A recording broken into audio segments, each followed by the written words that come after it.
Good evening, Cougars. I'm Amy Pham. And I'm Angelica Perla. And tonight on CoogTV, we have a show you don't want to miss. We've got you covered on all the latest news. Stick with us.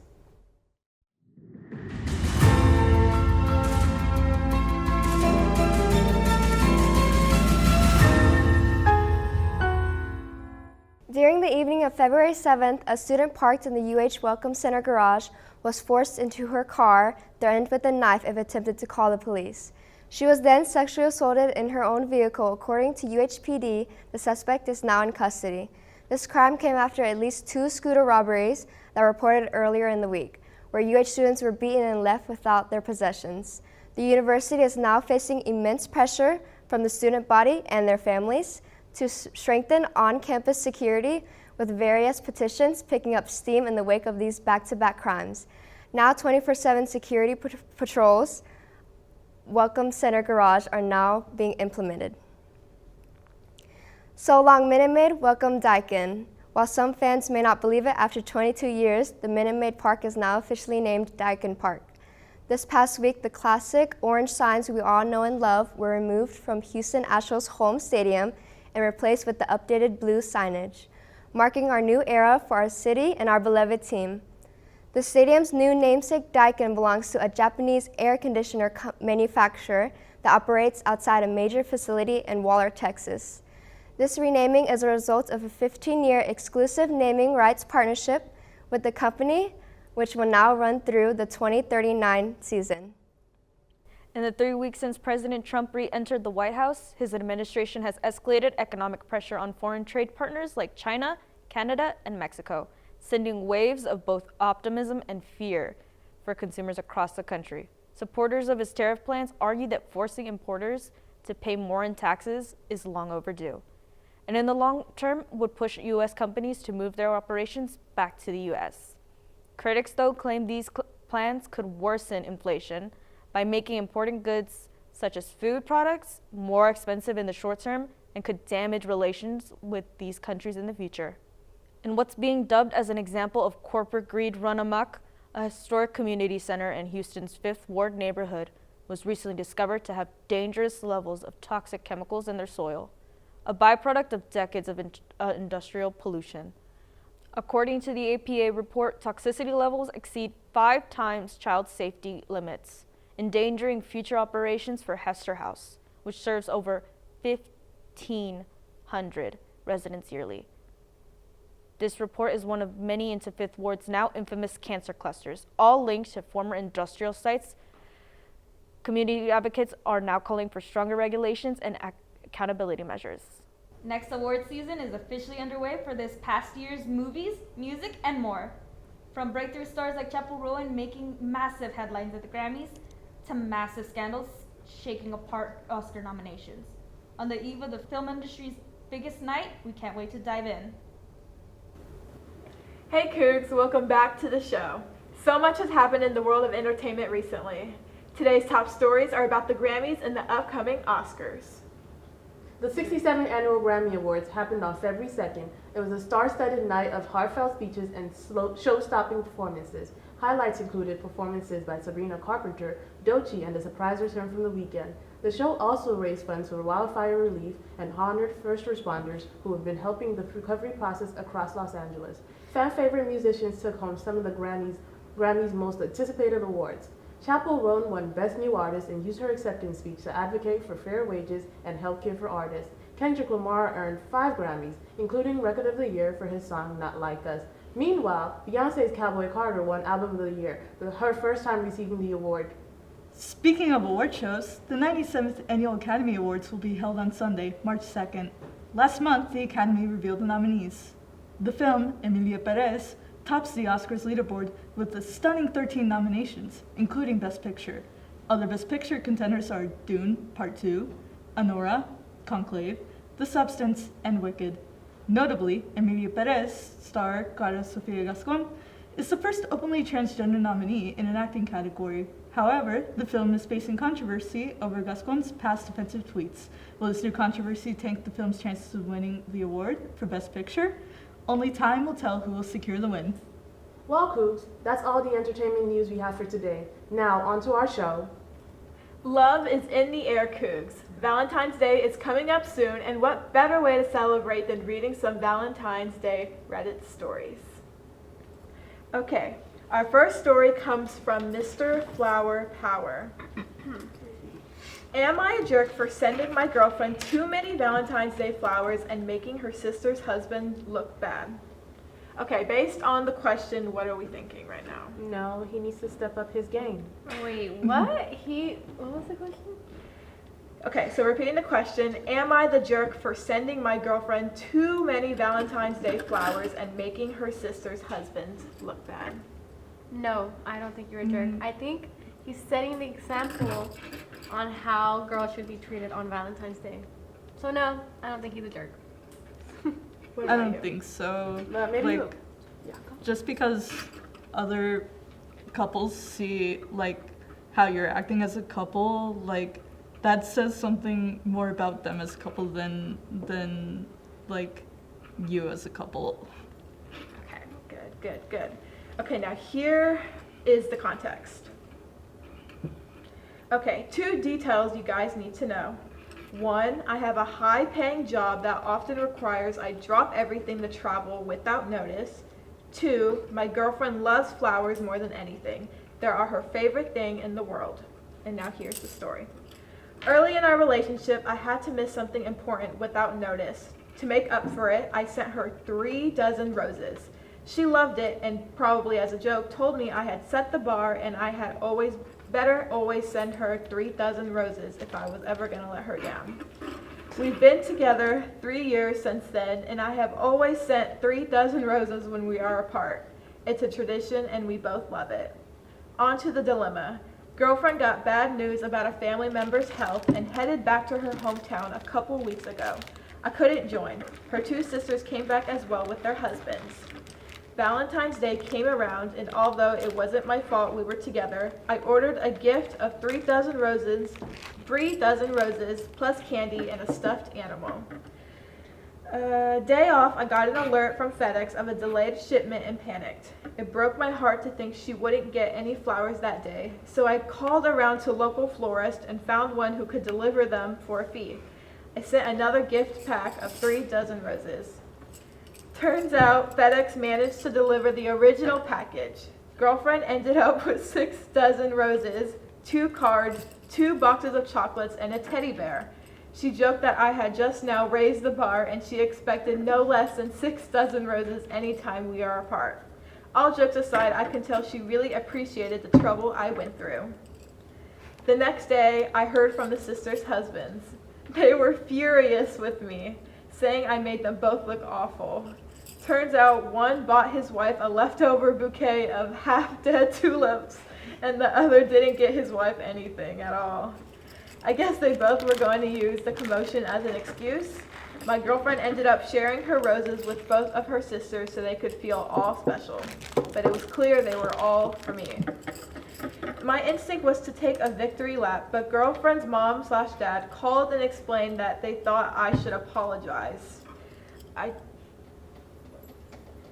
didn't mean to make them look bad, but I also didn't expect them to do anything for their wives.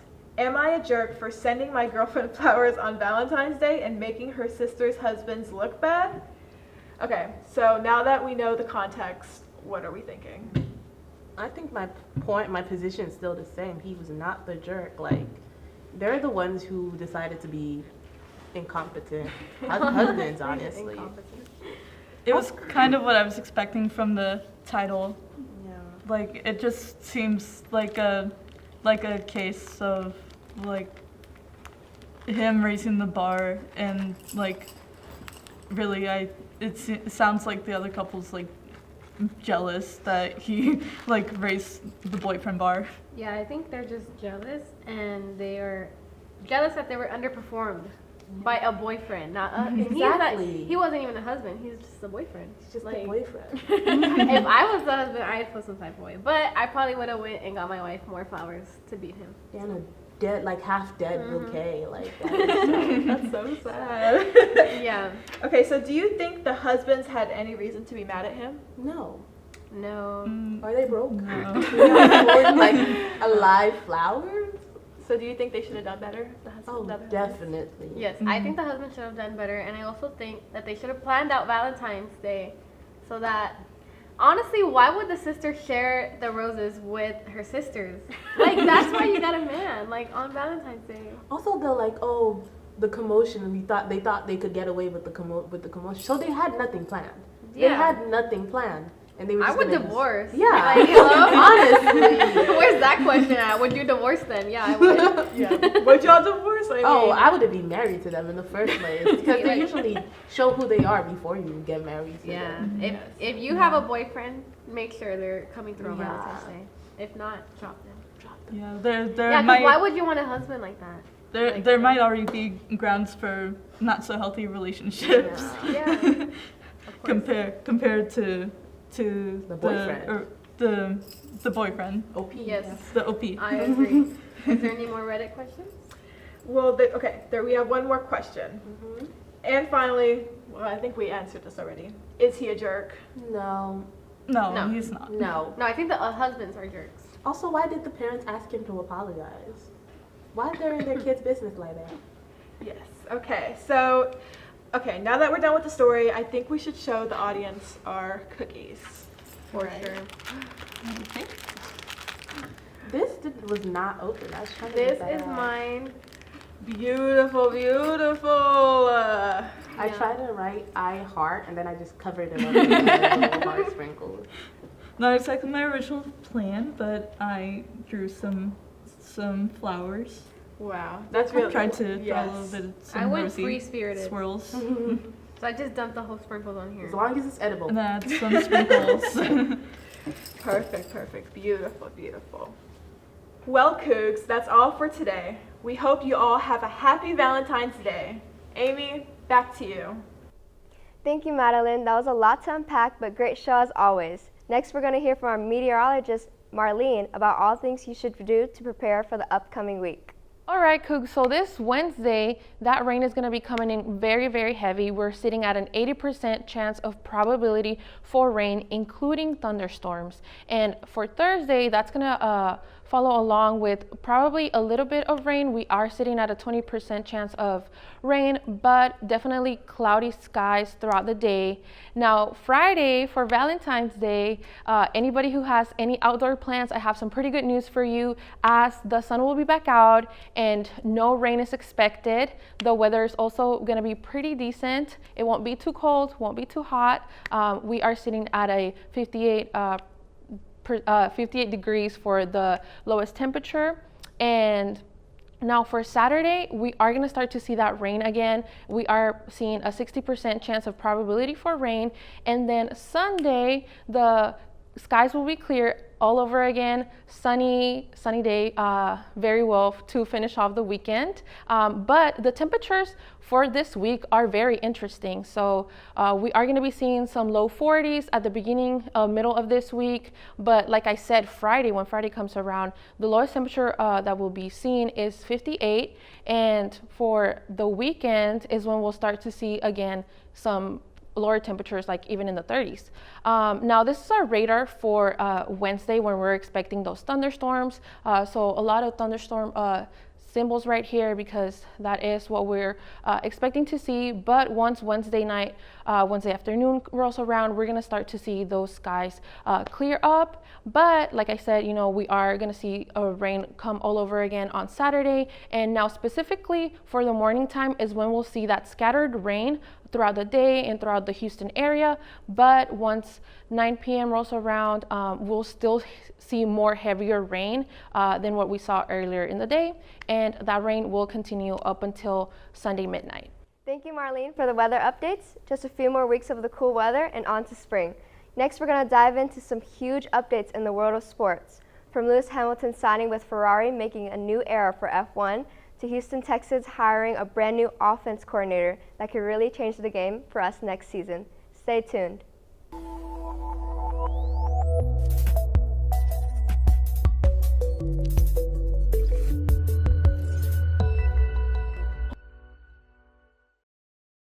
Hey Cougs, I am Saul, and if you're like me, an F1 fan, then you have heard about the news with Lewis Hamilton signing with Ferrari for the 2025 season. But if not, Welcome to this segment of In the Game.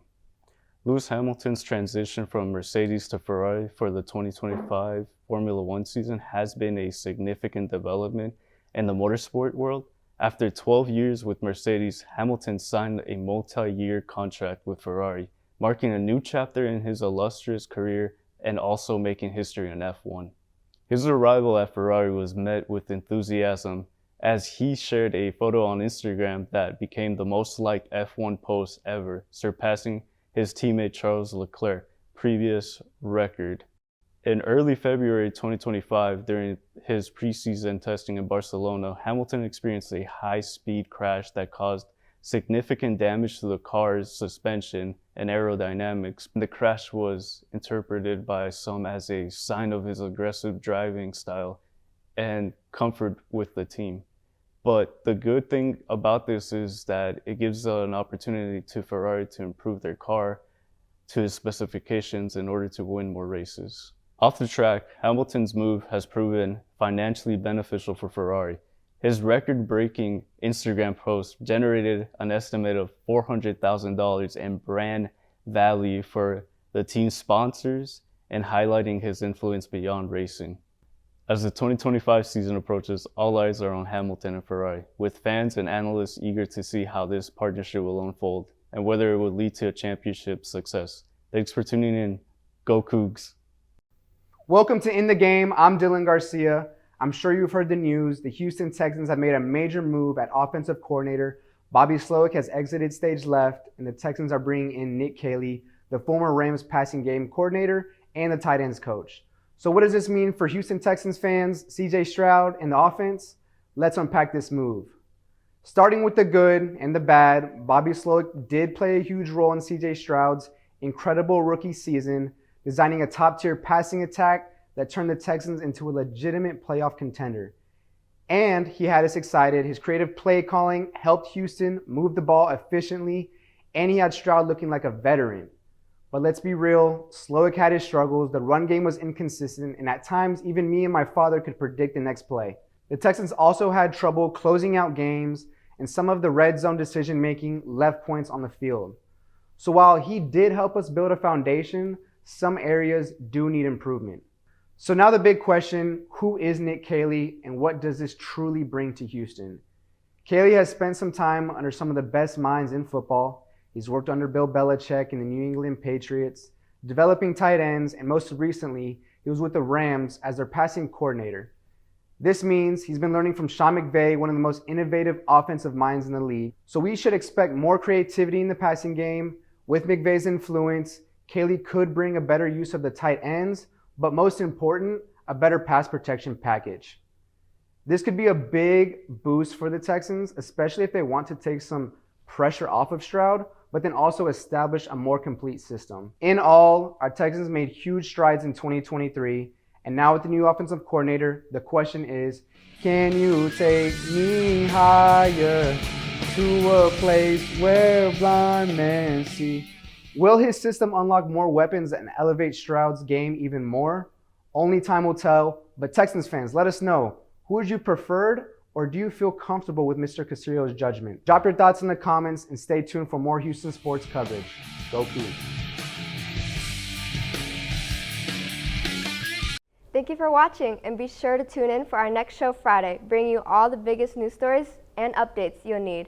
Remember to stay informed by visiting our website, www.CoogTV.com, and follow us on social media at CoogTV. I'm Amy Pham. And I'm Angelica Perla. And you all have a good night, Cougars.